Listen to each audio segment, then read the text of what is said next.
Hi guys, welcome to our channel. இந்த வீடியோவில் கொனான் த sorcerer கேன்சி அனிமேவோட third எபிசோட தான் பார்க்க போகிறோம். ஆல்ரெடி உள்ள எபிசோட பார்க்கலன்னா அந்த லிங்க் நான் டிஸ்கிரிப்ஷனையும் கமெண்ட்லையும் கொடுத்து வைக்கிறேன், அதில் போய் பாருங்க. சரி, இப்போ நம்ம ஓரா பேசாமல் வாங்க இந்த வீடியோக்குள்ள போகலாமா. இதுதான் கொனான் த சார்சரர் கேன்சி சீசன் 1 எபிசோட் 3. போன எபிசோட்லேயே நம்ம ஹீரோ அந்த பிரின்ஸுடைய பேண்ட்டை ஈரமாக்கி விட்டுருப்பான். ஆனால் அந்த பிரின்ஸ் வந்து அந்த இடத்த விட்டு பயங்கர கோபத்துல போகிறான். அந்த பிரின்ஸ் என்ன பண்ண போகிறான்னு தெரியல அப்படிங்கிற மாதிரி எல்லாருமே அவரை பார்த்துட்டு பயந்துகிட்டு இருப்பானுங்க. இப்போ பார்த்தீங்கன்னா நம்ம ஹீரோவுமே ஸ்கூலை விட்டு கொஞ்சம் இதில் போக போகிறான். ஏன்னா ஃபைனல் எக்ஸாமே வந்துடும்ல. இப்போ நம்ம ஹீரோ வந்து அந்த மேரி ஜான் பொண்ணுக்கிட்ட கடலை போட்டுக்கிட்டு இருப்பான். மேரி ஜான் இப்போ கொஞ்ச நாள்ல இந்த ஸ்கூலை விட்டு போகிறதுனால அவனுடைய வாய்ஸை கண்டிப்பாக மிஸ் பண்ணுவான். ஒரு அழகான இனிமையான குரலை அப்படின்னு அவளை பார்த்து பேசிக்கிட்டு இருப்பான். சும்மா இருப்பாளா அந்த மாதிரி ஒரு ஹேண்ட்ஸமான பாயை நான் கையில் மேய்க்கிறதுக்கு நான் தான் கொடுத்து வச்சிருக்கணும் அப்படிங்கிற மாதிரி ரெண்டு பேருமே இப்படி பேசிக்கிட்டு இருக்காங்க. இப்போ ஹீரோ கிட்ட பிரச்சனை பண்ண அந்த பிரின்ஸ் இருக்காங்கல்ல, இந்த பிரின்சஸ் மேரி ஜான் சொல்கிறா என்னன்னா இந்த பிரின்ஸ் வந்து 6வது பிளேஸை பிடிச்சிருக்க ஒரு பிரின்ஸ், 6வது பிரின்ஸ். ஆனால் அந்த மேரி ஜான்ங்கிறவ 9வது பிரின்ஸ் தான். இவளோட அவன் கொஞ்சம் ராயலான ஒரு ஃபேமிலி, இவளோட மூத்தவங்கிறதுனால கண்டிப்பாக அவனுக்கு கொடுக்க வேண்டிய மரியாதையை கொடுக்கணும் அப்படிங்கிறதுக்காக தான் அவன் வந்து அந்த இடத்துல எதுவுமே பேசாம இருந்திருப்பா. இது புரியுதா?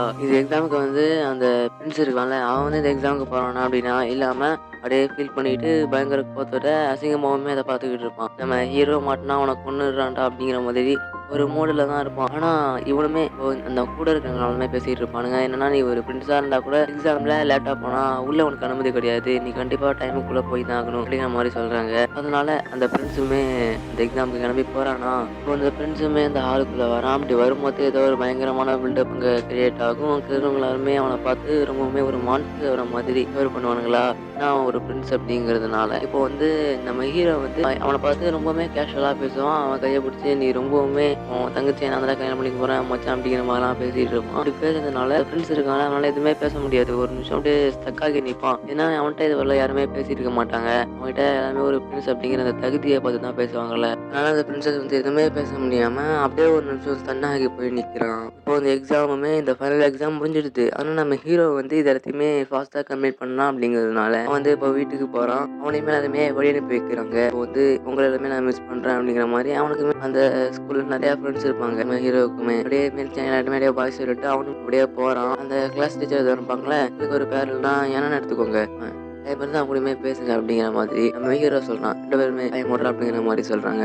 அவன் பேரண்ட்ஸில் அந்த ஜெனிங்கிற பொண்ணு நம்ம ஹீரோவுக்கு இந்த மேஜிக்ஸ்லாம் கற்று தருவான். ஆனால் அந்த பொண்ணு வந்து பயங்கரமாக ஹார்ட் ஒர்க் போட்டு அவள் இந்த மாதிரி பேசிக்கான மேஜிக்ஸ் எல்லாம் கற்றுக் கொடுப்பா. ஆனால் அதுவே நம்ம ஹீரோ வந்து ப்ரில்லியண்ட்டாக பண்ணுவான். அவள் பண்ணுற மேஜிக் எல்லாத்தையுமே மாஸ்டர் பண்ணி பயங்கரமாக இவளுக்கே அவள் ஒரு மாஸ்டர் மாதிரி பயங்கரமாக எல்லா மேஜிக்குமே பண்ணிட்டு இருப்பானா. அவளையுமே இந்த மாதிரி மேஜிக்ஸ்லாம் நம்ம ஹீரோவுக்கு கற்றுந்துகிட்டே இருப்பான். ஆனால் அது எல்லாத்தையுமே இவ கற்று தரதை விட அவன் கொஞ்சம் நல்லாவே பெட்டராகவே பண்ணுவான். இவ சொல்லி தரதை விட அவள் பெட்டராகவே பண்ணுவாள். அதனால அந்த பொண்ணு வந்து உங்களுக்கு இன்னும் கொஞ்சம் சம்பளம் அதிகமாகவே தரேன், தயவு செஞ்சு அதை விட்டு போயிடாதீங்க அப்படிங்கிற மாதிரி நம்ம ஹீரோ சொல்கிறான். அதை பொண்ணு என்ன சொல்கிறான்னா முடிவெடுத்து வச்சுருந்துருப்பான். அவன் வந்து இந்த மாஸ்டருக்கு நம்ம இதை தாண்டி சொல்லித்தர மாதிரி மேஜிக்கே இல்லை. ஏன்னா அவர் இப்போ ஏற்கனவே மாஸ்டர் ஆகிட்டாரு, அவர் என்னையே மிஞ்சிட்டாரு. மாஸ்டர் ஒரு சிஷ்யம் குரு அமைஞ்சது இயல்பு தான். அந்த ஜெனிங்கிற பொண்ணு முடிவெடுக்கிறான். நான் வந்து சம்பளத்துக்காக என்ன தான் வந்திருந்தாலும் பண்ணாத ஒரு விஷயத்துக்காக நான் எக்ஸ்ட்ரா சம்பளம்னா வாங்க எனக்கு எந்த அவசியமும் இல்லை அப்படிங்கிற மாதிரி பொண்ணு வந்து நம்ம ஹீரோ கிட்ட பேசிக்கிட்டு இருக்கா. இப்படி வந்து நம்ம ஹீரோவுமே அவளை வந்து ஆக்சுவலாக விடுறதுக்கு மனசு வரல. தயவு செஞ்சு நீ இப்படி ஏமாத்திட்டாச்சும் அவனை மிஸ் பண்ணுறேன்னா அப்படிங்கிற மாதிரி அவன் வந்து நீ போகாத அப்படிங்கிற மாதிரி அவரை கன்சல்ட் பண்ணுறான். ஆனால் அந்த பொண்ணு அதெல்லாம் கேட்காம நேரத்தை போயிடுறான். வந்து அவங்க அப்பா அம்மா அந்த ஃபேமிலியோட பேசிக்கிட்டு இருக்காங்க.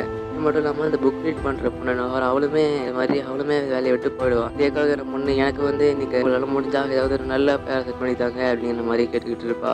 ஏற்கனவே 2 பேர் போயிட்டாங்க, நீனும் என்னை விட்டு போகணும் அப்படிங்கிற மாதிரி ஆசைப்படுறியான்னு நம்ம ஹீரோ அப்படியே கேட்டுட்டு இருக்கானா.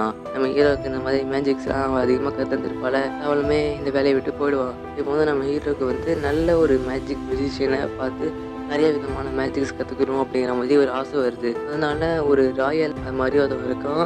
அவன் இந்த மாதிரி ராயல் ஃபேமிலியை சேர்ந்த ஒரு நல்ல மெஜிஷியன். ஆக்சுவலாக அவன்லாம் வந்து இந்த மாதிரி மேஜிக் கற்றுக்கிறதுக்கு அப்பாவால் கூப்பிட முடியாது. அதனால அவர் என்ன சொல்கிறாருன்னா இதனால கண்டிப்பாக அது முடியாது அப்படிங்கிற மாதிரி சொல்கிறாரு. ஆனால் அவங்க அம்மா இருப்பாங்களா, செஞ்சு பையன் கேட்கறாங்களா, அவன் ஆசை நிறைவேற்றுவீங்க அப்படிங்கிற மாதிரி எப்படியா அவனை கன்சல்ட் பண்ணுறாங்க. அவருமே அவருடைய ஒய்ஃபை பார்த்து விழுந்துடுறாரு. இப்படி நடக்கும்போது நம்ம எல்லாம் முடிஞ்ச அளவுக்கு முயற்சி எடுப்போம் அப்படிங்கிற மாதிரி அவங்க அப்பாவுமே சொல்றாங்க. ஏதோ ஒரு இடத்த காட்டுறாங்க. அந்த இடத்துல பார்த்தா ஒரு பொண்ணு பேசிட்டு இருக்கா. வந்து ஒரு நம்ம கிட்ட ஒரு கோரிக்கை வச்சிருக்கான் அப்படிங்கிற மாதிரி அவ சொல்றா. இருக்கிறவர் பேசிட்டு இருக்காரு. ஒரு சாதாரணமான மெஜிஷியன் இந்த மாதிரி ஒரு ராயல் மெஜிஷியன் கிட்ட மேஜிக் கத்துக்கிறதா இது புதுசா இல்ல, இது நடக்கிற காரியமா அப்படிங்கிற மாதிரி அவர் பேசிட்டு இருக்காரு. அந்த பொண்ணு இருக்கால, அவன் என் தங்கச்சி, என் தங்கச்சி மீறி அவகிட்ட அவன் மேல அதிகமான லவ் வச்சிருக்கா அப்படிங்கிற மாதிரி அந்த பொண்ணு சொல்றா. அவர் இருக்காருல ஷாக்ல குணான் கொரியா அப்படிங்கிற மாதிரி சொல்றாரு. அடுத்த என்ன எபிசோட் முடியுது. அடுத்த எபிசோட பார்க்கணும்னா நம்ம சேனலை லைக் பண்ணிட்டு கமெண்ட்ல எப்படி நிலைமை இருக்குங்கிறத பண்ணுங்க. ஏன்னா அப்போதான் இந்த வீடியோ ரீச் ஆகும். அதனால லைக் பண்ணிக்கோங்க. அடுத்து நம்ம சேனலை சப்ஸ்கிரைப் பண்ணி பெல் பட்டன் ஓட்டிட்டீங்கன்னா அடுத்த எபிசோட் நோட்டிஃபிகேஷனுமே வரும்.